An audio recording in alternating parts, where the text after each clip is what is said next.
This morning. Good morning and welcome to First Edition, only on Newsmax 2. I'm John Burnett. And I'm Krisha Lenzo. It's Wednesday, November 13th.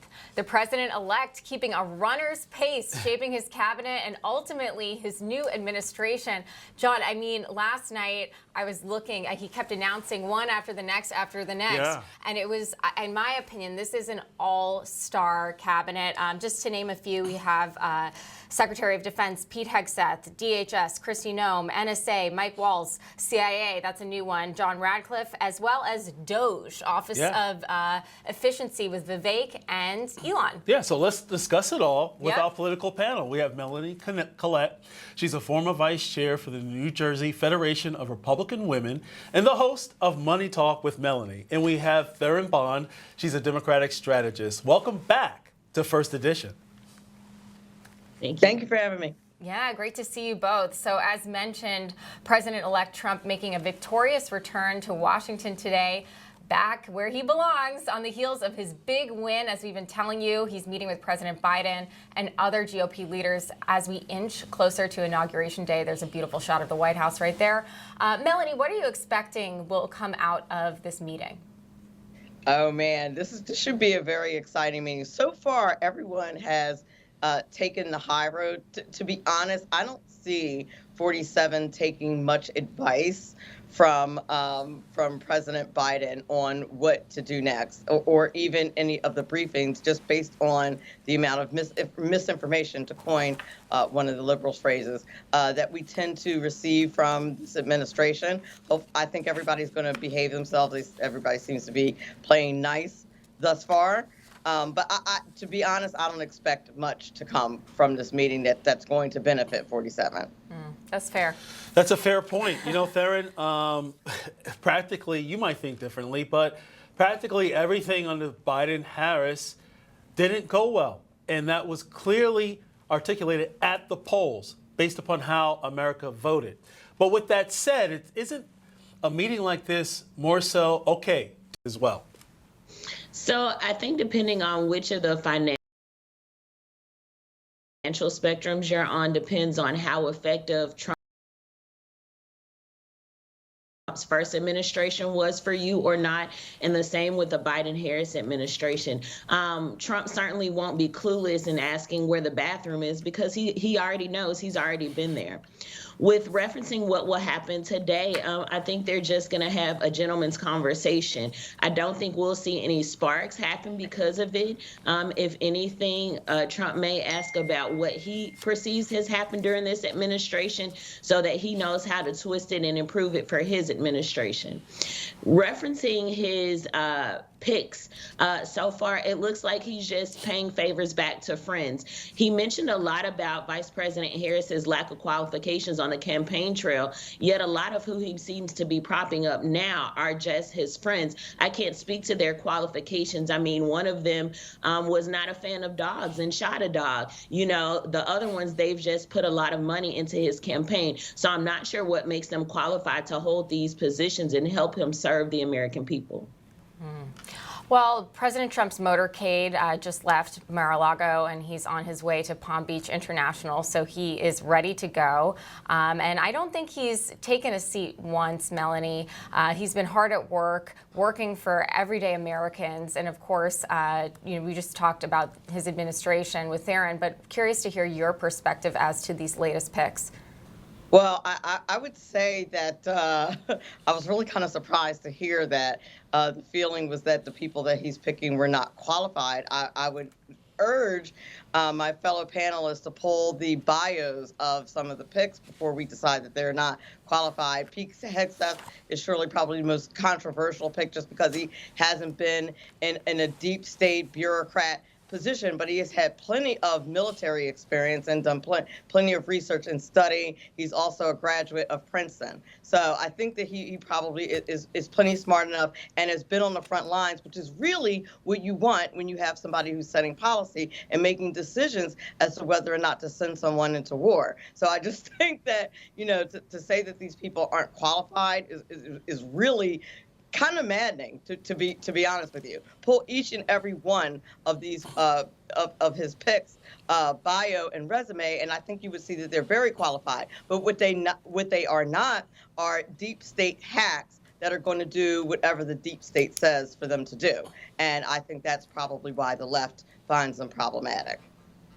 Well, I think you both make very good points in terms of, some questionable items. I think, but for the most part, everyone is well qualified, as Melanie stated. But however, there is a question about Pete Hegseth.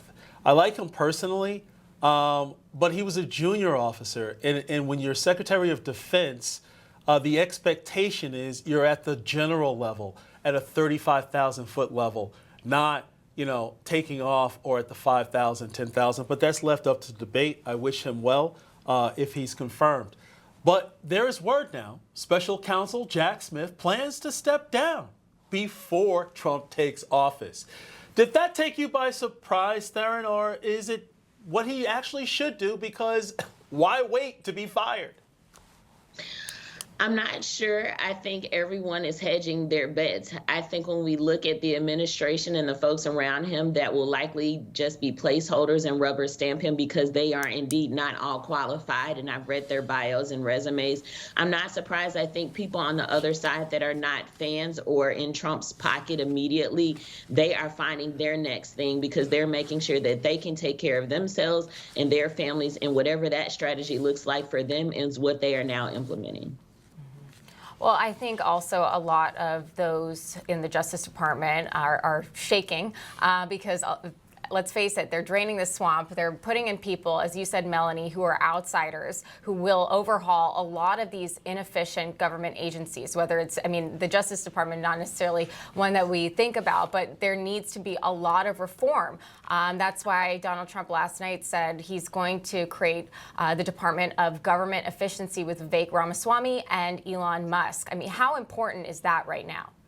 I think it's very important, and I don't think the public at large really realizes how absolutely inefficient and bloated the government is. I wrote a story one time about just government regulations, and I tried to find out how many government regulations there are, and I'm a pretty avid researcher. I couldn't find the answer. You know why? Because the government doesn't know. They create 8,000 new regulations a year, and I couldn't find the data on exactly how many there are. That's how bad it is. So I think having someone like Vivek and Elon, that combination, I really like that combination. I think they're going to do a great job in trimming some of the fat, and there's a lot of it in federal government.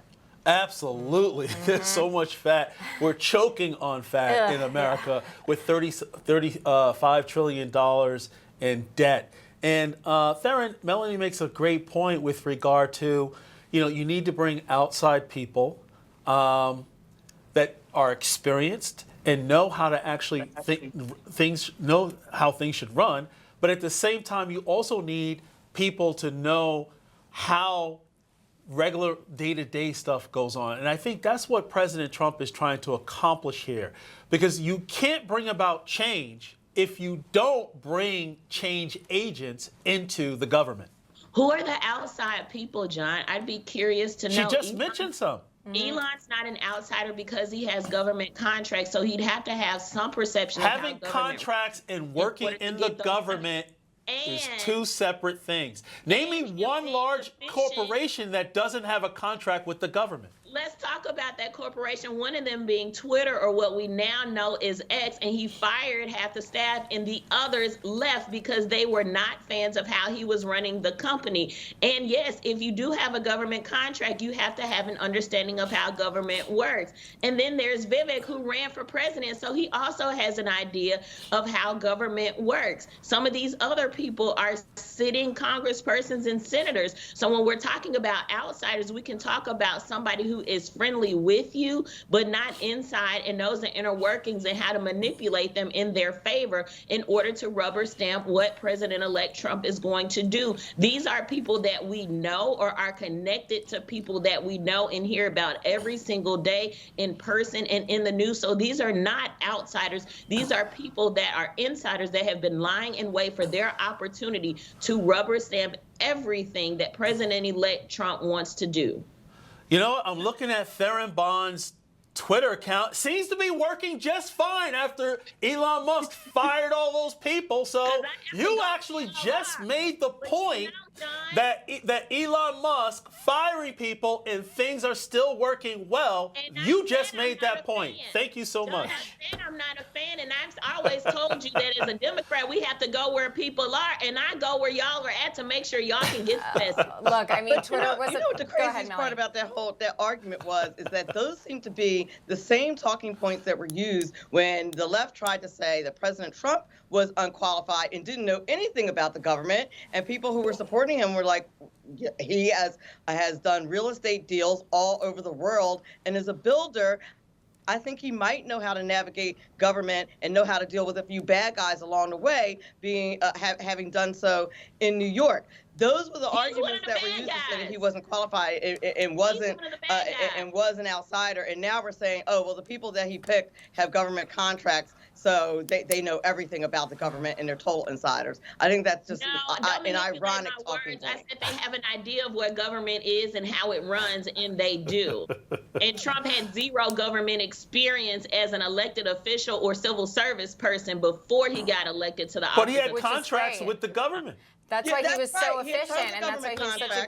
And I can tell you have to deal with zoning boards. You have to get all kinds of things done. You don't have to be in an elected official seat to know how to do it. Almost no elected official is an elected official until they're an elected official. Exactly. So Melanie, I have a quick follow-up for you. So I would know. Wasn't a council person. He wasn't a commissioner. He wasn't in the Congress. He wasn't anywhere before he was president. But these things all worked in his favor, Theron, because being an outsider allows you to see things with a new perspective, with a perspective of bringing change for the American people. What are his businesses like? But I want to shift topics quickly because we don't have too much time. I'm very excited, Melanie, about Donald Trump's picks with respect to Israel. I think they are incredibly pro-Israel, with Elise Stefanik, who will be ambassador to the United Nations, and now Mike Huckabee. What an exciting pick. He is always on Newsmax. He's a great voice for the Jewish community as well as Israel in general. And I'm curious to hear your perspective on the heels of comments Joe Biden literally made yesterday when asked about the hostages. He basically flippantly said to a reporter when asked when we'll get hostages back, do you think you can keep from getting hit in the head by a camera behind you? First of all, that doesn't even make sense. I don't even understand that answer. But clearly, it's different from what President Trump hopes to accomplish with Israel.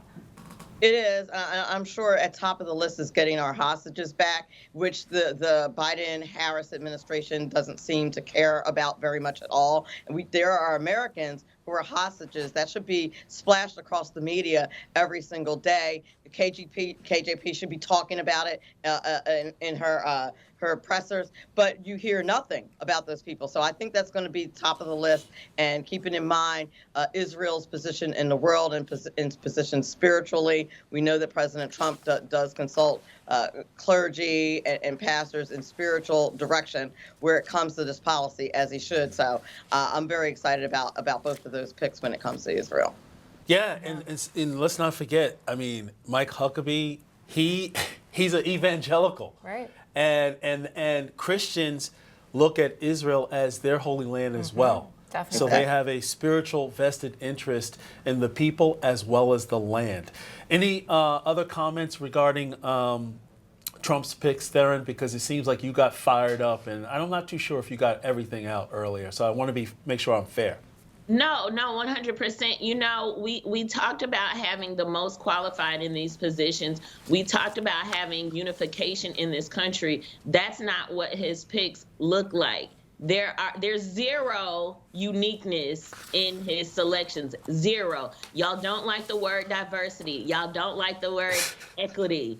So we're going to say uniqueness. There's no uniqueness. There is no adequate representation across this administration for people that, even some people that voted for him, and especially those that don't. So if he's going to talk about unity, then he has to put forth an administration that reflects most of America, and that's not what we're looking at. And that includes representing people who didn't vote for him, and that's what a true statesman would do.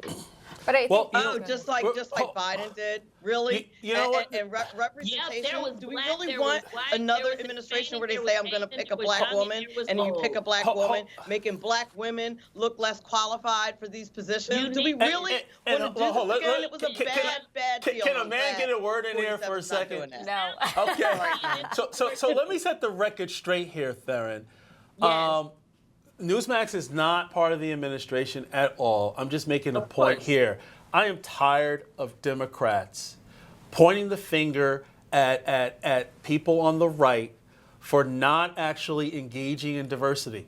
It's 7 o'clock in the morning, and Newsmax got 2 black women in the first kickoff show of Newsmax 2 on debating about the future of America. If that is not diversity, I don't know what is. Unfortunately, we got to end it there.